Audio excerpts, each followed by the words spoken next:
Hello everyone! Ayan, good evening po sa inyong lahat. And for today's video ay tara at samahan niyo po ako magluto nitong ating isa na namang napakasarap na ulam. Walang iba kundi itong ating adobo sa asin and partneran po natin ng ginisang gulay. So tara na guys at samahan niyo po ako magluto and enjoy watching po. So ayun na nga yung ating pork. So ang ginamit natin dito guys ay kasim para may taba-taba. So sangkapan na natin yan ng asin, laurel, bawang, and syempre suka. So, hindi na po tayo maglalagay ng tubig at lulutuin lang natin yan sa katamtamang apoy. Huwag naman po masyadong malakas at maaano po yung karne pero hilaw pa. Ayan. So, halu-haluin lang po natin iyan at tapos buksan na natin yung apoy and takpan lang natin sa katamtamang apoy. So, after ilang minuto, mga 30 minutes ay ganyan na yan. Pero lulutuin pa rin po natin iyan dahil gusto natin ay medyo brown yung ating pork. Ayan. So, kita nyo guys, lumalabas na yung mantika nitong ating taba-taba, nitong ating pork.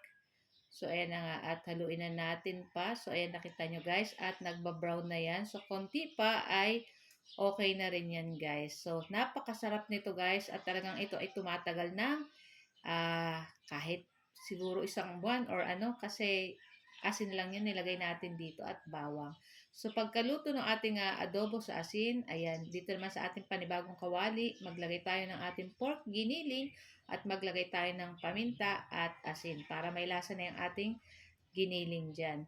Tapos ayan, magtutubig pa po yan. So takpan lang po natin iyan at hintayin nating mawala yung pagtutubig nitong ating pork giniling. So, pag wala ng tubig, maglagay tayo ng konting cooking oil at tapos halu-haluin lang po natin iyan at pagkatapos pwede na nating ilagay dyan yung ating bawang and yung ating sibuyas. And then halu-haluin na naman po natin iyan hanggang lumabas yung aromatic or bango nitong ating ginigisang bawang at sibuyas. At pagkatapos ilagay na natin dyan yung ating patatas at yung ating carrot. Ayan, so gumamit lang po ako ng isang carrot at 2 pirasong patatas na medium size. At naglagay tayo ng 1/4 cube oyster sauce. Maglagay ulit tayo ng pamintang durog.